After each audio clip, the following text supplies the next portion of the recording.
ಬಂಧುಗಳೇ, ಹೇಗಿದ್ದೀರಿ ಎಲ್ಲರೂ? ಓಂ ನಮಃ ಶಿವಾಯದ ಮತ್ತೊಂದು ವಿಡಿಯೋಗೆ ನಿಮ್ಮೆಲ್ಲರಿಗೂ ಸ್ವಾಗತ. ಯಾರ್ಯಾರು ನನ್ನ ಚಾನಲ್ನ ಹೊಸದಾಗಿ ನೋಡ್ತಾ ಇದ್ದೀರಾ, ದಯವಿಟ್ಟು ನನ್ನ ಚಾನಲ್ಗೆ ಒಂದು ಲೈಕ್ ಮಾಡಿ, ಹಾಗೆ ಸಬ್ಸ್ಕ್ರೈಬ್ ಮಾಡಿ. ನಿಮ್ಮ ಸಪೋರ್ಟ್ ನನಗೆ ತುಂಬಾ ಮುಖ್ಯ. ಹಾಗೆ ಇವತ್ತಿನ ವಿಡಿಯೋದಲ್ಲಿ ನಾನು ಅವಕಾಶ ನಮಗೆ ಸಿಕ್ಕಿದಾಗ ಅದನ್ನು ನಾವು ಹೇಗೆ ಬಳಸ್ಕೋಬೇಕು, ಸಿಕ್ಕಂಥ ಅವಕಾಶನ ನಾವು ಬಿಟ್ಟರೆ ನಮ್ಮ ಜೀವನದಲ್ಲಿ ಆಗುವಂತಹ ಕೆಲವೊಂದು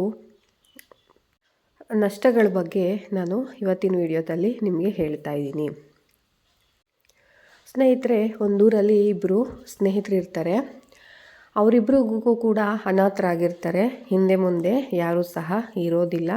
ಅದರಲ್ಲಿ ಒಬ್ಬ ಸ್ನೇಹಿತ ತುಂಬ ಒಳ್ಳೆಯವನು, ಹಾಗೆ ಇನ್ನೊಬ್ಬ ಸ್ನೇಹಿತ ಇರ್ತಾನಲ್ವ, ಅವನು ಸ್ವಲ್ಪ ಸ್ವಾರ್ಥಿಯಾಗಿರ್ತಾನೆ. ಆ ಇಬ್ಬರು ಸ್ನೇಹಿತರು ಸಹ ಅವರ ಜೀವನನ ಸಾಗಿಸೋದಕ್ಕೋಸ್ಕರ ಸಮುದ್ರಕ್ಕೆ ಹೋಗಿ ಅಲ್ಲಿ ಸಿಗುವಂತಹ ಶಂಖಗಳನ್ನ ತೊಗೊಂಡು ಬಂದು ಮಾರಾಟ ಮಾಡಿ, ಆ ಶಂಖ ಮಾರಾಟ ಮಾಡಿರೋದ್ರಿಂದ ಸಿಗುವಂತಹ ದುಡ್ಡಲ್ಲಿ ಅವರು ಜೀವನ ಮಾಡ್ತಾ ಇರ್ತಾರೆ. ಹೀಗೆ ಒಂದಿನ ಇಬ್ಬರೂ ಕೂಡ ಮಾತಾಡ್ತಾ ಕೂತಿರುವಾಗ ಅವ್ರ ಕೈ ಖಾಲಿಯಾಗಿರುತ್ತೆ. ಅಂದರೆ ಅವ್ರಿಗೆ ಊಟ ಮಾಡೋದಕ್ಕೂ ಸಹ ಹಣ ಇರಲ್ಲ. ಅಂಥ ಸಮಯದಲ್ಲಿ ಅವರು ಇವತ್ತು ಶಂಖನ ಹುಡ್ಕಕ್ಕೆ ಹೋಗಿಲ್ಲ ಅಲ್ವಾ, ಬಾ ಶಂಖನ ಹುಡ್ಕಕ್ಕೆ ಹೋಗೋಣ ಅಂತ ಹೇಳಿಬಿಟ್ಟು ಹೋಗ್ತಾರೆ. ಆವಾಗ ಹೋದಾಗ ಇಬ್ಬರು ಕೂಡ ಶಂಖನ ಹುಡುಕ್ತಾ ಇರ್ತಾರೆ. ಆವಾಗ ಚಿಕ್ಕ ಚಿಕ್ಕ ಶಂಖಗಳು ಇಬ್ರಿಗೂ ಕೂಡ ಸಿಗುತ್ತೆ. ಇಬ್ಬರು ಕೂಡ ಚಿಕ್ಕ ಚಿಕ್ಕ ಶಂಖಗಳನ್ನ ಒಂದು ಚೀಲದಲ್ಲಿ ತುಂಬಿಕೊಳ್ತಾ ಇರ್ತಾರೆ. ತುಂಬ ನಿಸ್ವಾರ್ಥದಿಂದ ಇರ್ತಾನಲ್ವ, ಆ ಹುಡುಗನಿಗೆ ಒಂದು ದೊಡ್ಡ ಶಂಖ ಸಿಗುತ್ತೆ. ಹಾಗೆಯೇ ಅವನು ಆ ದೊಡ್ಡ ಶಂಖದ ಜೊತೆಗೆ ಸಿಕ್ಕಂತಹ ಚಿಕ್ಕ ಚಿಕ್ಕ ಶಂಖಗಳನ್ನು ಸಹ ಶೇಖರಣೆ ಮಾಡ್ತಾ ಇರ್ತಾನೆ. ಆದರೆ ಇನ್ನೊಬ್ಬ ಹುಡುಗ ಇರ್ತಾನಲ್ವ, ಅವನಿಗೆ ಸ್ವಲ್ಪ ಸ್ವಾರ್ಥ ಜಾಸ್ತಿ. ಅವನು ಏನು ಮಾಡ್ತಾನೆ, ಅಯ್ಯೋ ಅವನಿಗೆ ದೊಡ್ಡ ಶಂಖ ಸಿಕ್ಬಿಡ್ತಲ್ಲ, ನನಗೆ ಸಿಗ್ತಾ ಇಲ್ವಲ್ಲ ಅಂತ ಹೇಳಿಬಿಟ್ಟು ಅವನೇನು ಮಾಡ್ತಾನೆ, ಅವನಿಗೆ ಸಿಕ್ಕಂತಹ ಚಿಕ್ಕ ಚಿಕ್ಕ ಶಂಖಗಳನ್ನು ಸಹ ಬಿಸಾಕ್ಬಿಟ್ಟು, ನಾನು ಕೂಡ ಅವನಿಗಿಂತ ದೊಡ್ಡ ಶಂಖನ ಹುಡುಕ್ಲೇಬೇಕು, ಇವತ್ತು ಅವನಿಗಿಂತ ನಾನು ದುಡ್ಡನ್ನ ಜಾಸ್ತಿ ಸಂಪಾದನೆ ಮಾಡಬೇಕು ಅಂತ ಹೇಳಿಬಿಟ್ಟು ಅವನ ಹತ್ರ ಇದ್ದಂತಹ ಶಂಖಗಳನ್ನೂ ಸಹ ಬಿಸಾಕ್ಬಿಟ್ಟು ಶಂಖನ ಹುಡ್ಕಕ್ಕೆ ಹೋಗ್ತಾನೆ. ಹಾಗೆಯೇ ಹುಡುಕುವಾಗ ಅವನಿಗೆ ಒಂದು ವಿಶೇಷವಾದ ಶಂಖ ಸಿಗುತ್ತೆ. ಆದರೆ ಮೊದಲನೇ ಸ್ನೇಹಿತನಿಗೆ ಸಿಕ್ಕಂತಹ ಶಂಖಕ್ಕಿಂತ ಈ ಶಂಖ ಸ್ವಲ್ಪ ಚಿಕ್ಕದಾಗಿರುತ್ತೆ. ಆ ಶಂಖನೂ ಕೂಡ ಅವನು ನಿರ್ಲಕ್ಷ್ಯ ಮಾಡ್ತಾನೆ. ಈ ಶಂಖ ಸ್ವಲ್ಪ ಚಿಕ್ಕದಿದೆ, ಅವನಿಗಿಂತ ದೊಡ್ಡ ಶಂಖನ ನಾನು ಹುಡುಕಬೇಕು ಅಂತ ಆ ಶಂಖನೂ ಕೂಡ ಅವನು ಬಿಟ್ಬಿಟ್ಟು ಹೋಗ್ತಾನೆ. ಅವನಿಗೆ ಚಿಕ್ಕ ಚಿಕ್ಕ ಶಂಖಗಳು ಸಿಗುತ್ತೆ, ಆದರೆ ದೊಡ್ಡ ಶಂಖ ಸಿಗೋದೇ ಇಲ್ಲ. ನಾನು ದೊಡ್ಡ ಶಂಖನೇ ತೊಗೊಂಡು ಹೋಗಬೇಕು ಇವತ್ತು ಅಂತ ಹೇಳಿಬಿಟ್ಟು ಸಿಕ್ಕಂತಹ ಚಿಕ್ಕ ಚಿಕ್ಕ ಶಂಖಗಳನ್ನೂ ಸಹ ಅವನು ತಗೊಳ್ಳೋದಿಲ್ಲ. ಹಾಗೆಯೇ ಹೋಗ್ತಾ ಹೋಗ್ತಾ ಹುಡುಕ್ತಾ ಇರ್ತಾನೆ. ಆದರೆ ಇನ್ನೊಬ್ಬ ಸ್ನೇಹಿತ ಇರ್ತಾನಲ್ವಾ, ಅವನು ಚಿಕ್ಕ ಚಿಕ್ಕ ಶಂಖಗಳನ್ನೂ ಸಹ ಬಿಡದೇನೆ ಒಂದು ಚೀಲದಲ್ಲಿ ತುಂಬಿಟ್ಕೊಂಡಿರ್ತಾನೆ. ಆದರೆ ಇವನು ದೊಡ್ಡ ಶಂಖವನ್ನು ಹುಡುಕುವಂಥ ಒಂದು ಬರದಲ್ಲಿ ಸಿಗುವಂತಹ ಚಿಕ್ಕ ಶಂಖಗಳನ್ನೂ ಸಹ ಅವನು ಕೈ ಬಿಟ್ಟಿರ್ತಾನೆ. ಹೀಗೆ ಹುಡುಕ್ತಾ ಹುಡುಕ್ತಾ ಅವನಿಗೆ ಏನೂ ಸಿಗೋದಿಲ್ಲ, ಬರೀ ಕೈ ಆಗಿಬಿಡ್ತಾನೆ. ಆದರೆ ಸಿಕ್ಕಂತಹ 4 ಶಂಖಗಳನ್ನು ಕೊನೆಯಲ್ಲಿ ಅವನ ಜೇಬಲ್ಲಿ ಇಟ್ಕೊಂಡು ಬರ್ತಾನೆ. ಹೀಗೆ ಇಬ್ಬರು ಶಂಖಗಳನ್ನು ಹುಡ್ಕೊಂಡು ನಡ್ಕೊಂಡು ಬರ್ತಾ ಇರ್ತಾರೆ. ಆವಾಗ ಹೇಳ್ತಾನೆ, ಇವನು 4 ಶಂಖ ಇಟ್ಕೊಂಡಿರ್ತಾನಲ್ವ, ಅವನು ಹೇಳ್ತಾನೆ ಇನ್ನೊಬ್ಬ ಸ್ನೇಹಿತನಿಗೆ, ಅಲ್ಲ ಕಣೋ, ನಿನ್ನ ಹತ್ರ ಇಷ್ಟು ದೊಡ್ಡ ಶಂಖ ಇರುವಾಗ ಯಾಕೆ ಈ ಥರ ಚಿಕ್ಕ ಚಿಕ್ಕ ಶಂಖಗಳನ್ನ ಇಟ್ಕೊಂಡಿದ್ಯಾ, ಬಿಸಾಕು ಅಂತ ಹೇಳ್ತಾನೆ.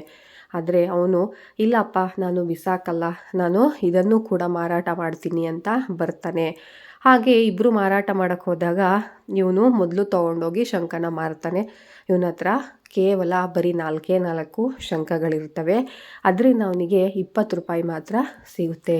ಆದರೆ ಇನ್ನೊಬ್ಬ ಸ್ನೇಹಿತ ಇರ್ತಾನಲ್ವ, ಅವನು ದೊಡ್ಡ ಶಂಖನ ಮಾರಾಟ ಮಾಡ್ತಾನೆ. ಅದರಿಂದ ಅವನಿಗೆ 800 ರೂಪಾಯಿ ಸಿಗುತ್ತೆ. ಹಾಗೆಯೇ ಅವನು ಚಿಕ್ಕ ಚಿಕ್ಕ ಶಂಖಗಳನ್ನು ಸಹ ಒಂದು ಚೀಲದಲ್ಲಿ ಶೇಖರಣೆ ಮಾಡಿಟ್ಕೊಂಡು ಬಂದಿರ್ತಾನಲ್ವ, ಆ ಶಂಖಗಳನ್ನ ಮಾಡಿದಾಗ ಅವನಿಗೆ 2000 ರೂಪಾಯಿ ಸಿಗುತ್ತೆ. ಹಾಗೆಯೇ ಅಲ್ಲಿಗೆ ಇನ್ನೊಬ್ಬ ಬರ್ತಾನೆ. ಈ ಹುಡುಗ ಇರ್ತಾನಲ್ವ, ಇವನು ಒಂದು ವಿಶೇಷವಾದ ಶಂಖ ಸಿಕ್ಕಿರುತ್ತಲ್ಲ, ಅದನ್ನು ಸಹ ನಿರ್ಲಕ್ಷ್ಯ ಮಾಡಿ ಬಿಟ್ಟು ಬಂದಿರ್ತಾನಲ್ವ, ಆ ಸಿಕ್ಕಂತಹ ಶಂಖನ ಇನ್ನೊಬ್ಬ ಹುಡುಗ ತೊಗೊಂಡು ಬಂದು ಮಾರಾಟ ಮಾಡ್ತಾನೆ. ಆವಾಗ ಅವನಿಗೆ 7000 ರೂಪಾಯಿ ಅದೊಂದೇ ಒಂದು ಶಂಖದಿಂದ ದುಡ್ಡು ಸಿಗುತ್ತೆ. ಆವಾಗ ಅವನಿಗೆ ನಾನು ಬಿಡಬಾರ್ದಾಗಿತ್ತು ನೋಡು, ನಾನು ಬಿಟ್ಟು ಬಂದಿದ್ದು ಅವನಿಗೆ ಇವಾಗ ಆ ಶಂಖದಿಂದ 7,000 ರೂಪಾಯಿ ಅವನಿಗೆ ಲಾಭ ಆಗಿದೆ.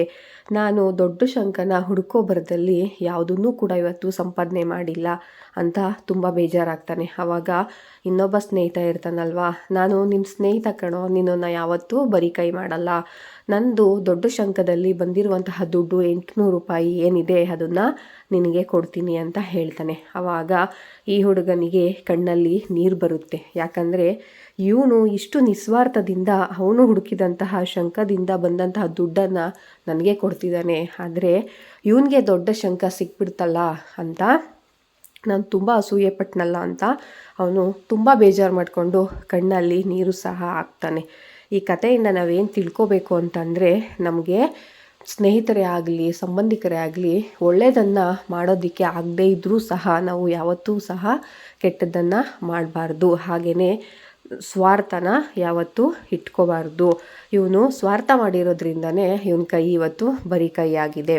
ಹಾಗೆಯೇ ಇದರಿಂದ ಇನ್ನೊಂದು ನಾವು ತಿಳ್ಕೊಳ್ಳುವಂಥ ವಿಷಯ ಏನಂತಂದರೆ, ನಮಗೆ ಸಿಗುವಂತಹ ಚಿಕ್ಕದು ಏನೇ ಆದ್ರೂ ಕೂಡ ನಾವು ದೊಡ್ಡದ್ರ ಮೇಲೆ ಆಸೆಪಟ್ಟು ಚಿಕ್ಕದನ್ನು ಬಿಡಬಾರ್ದು. ಯಾಕಂದರೆ ಹನಿ ಹನಿ ಸೇರಿದ್ರೇ ಹಳ್ಳ, ತೆನೆ ಕೂಡಿದ್ರೇ ಬಳ್ಳ ಅಂತ ನಮ್ಮ ಹಿರಿಯರು ಗಾದೆನೇ ಮಾಡಿದ್ದಾರೆ. ಇದರಿಂದ ನಮಗೇನು ಅರ್ಥ ಆಗುತ್ತೆ ಅಂತಂದರೆ, ನಾವು ಯಾವತ್ತೂ ಕೂಡ ದೊಡ್ಡ ಅವಕಾಶಕ್ಕೋಸ್ಕರನೇ ಕಾಯಬಾರ್ದು. ಸಿಗುವಂತಹ ಚಿಕ್ಕ ಅವಕಾಶಗಳನ್ನೇ ನಾವು ಬಳಸ್ಕೊಂಡು ಮುಂದೆ ದೊಡ್ಡ ಅವಕಾಶನೂ ಕೂಡ ನಮಗೆ ಸಿಗಬಹುದು. ಆದ್ದರಿಂದ ಸಿಕ್ಕಂತಹ ಚಿಕ್ಕ ಅವಕಾಶಗಳನ್ನ ನಾವು ಯಾವತ್ತೂ ಕೈ ಬಿಡಬಾರ್ದು. ಹಾಗೆ ಇನ್ನೊಂದು ವಿಷಯ ಏನಪ್ಪ ಅಂತಂದರೆ, ಇವಾಗ ಯಾರೋ ಒಬ್ಬರು ನಮಗಿಂತ ಚೆನ್ನಾಗಿ ಬದುಕ್ತಿದ್ದಾರೆ ಅಂತ ಅಂದರೆ ಅದನ್ನು ನೋಡಿ ನಾವು ಖುಷಿ ಪಡಬೇಕು. ಅದ್ರ ಬದಲು ನಾವು ಯಾವತ್ತೂ ಸಹ ಹೊಟ್ಟೆ ಕಿಚ್ಚು ಪಡಬಾರ್ದು. ಆ ಹೊಟ್ಟೆ ಕಿಚ್ಚು ಯಾವಾಗ್ಲೂ ನಮಗೇನೆ ಹಿಂದೆ ಇಟ್ಟು ಹೊಡೆಯುತ್ತೆ ಹೊರತು ಅವರಿಗೆ ಅದರಿಂದ ಏನೂ ಆಗಲ್ಲ. ಅವ್ರು ತುಂಬ ಚೆನ್ನಾಗಿ ಬದುಕ್ತಿದ್ದಾರೆ, ಮುಂದೆ ಜೀವನದಲ್ಲಿ ಏನೋ ಸಾಧನೆ ಮಾಡ್ತಿದ್ದಾರೆ ಅಂತಂದರೆ ಅದನ್ನು ನೋಡಿ ನಾವು ಖುಷಿ ಪಡಬೇಕೇ ಹೊರತು ಯಾವತ್ತೂ ಕೂಡ ಹೊಟ್ಟೆ ಕಿಚ್ಚನ್ನ ಪಡಬಾರ್ದು. ಸ್ನೇಹಿತರೆ, ನನ್ನ ವಿಡಿಯೋ ನೋಡಿದ್ದಕ್ಕಾಗಿ ಧನ್ಯವಾದಗಳು. ಈ ವಿಡಿಯೋ ನಿಮಗೆ ಇಷ್ಟ ಆಗಿದರೆ ದಯವಿಟ್ಟು ಒಂದು ಲೈಕ್ ಮಾಡಿ. ಹಾಗೆಯೇ ಹೊಸದಾಗಿ ನಾನು ಮಾಡಿರುವಂಥ ವಿಡಿಯೋನ ಯಾರ್ಯಾರು ನೋಡ್ತಾ ಇದ್ದೀರಾ ಎಲ್ಲರೂ ಕೂಡ ನನ್ನ ಚಾನಲ್ನ ಸಬ್ಸ್ಕ್ರೈಬ್ ಮಾಡಿ ಆದಷ್ಟು ನನಗೆ ಸಪೋರ್ಟ್ ಮಾಡಿ. Thank you.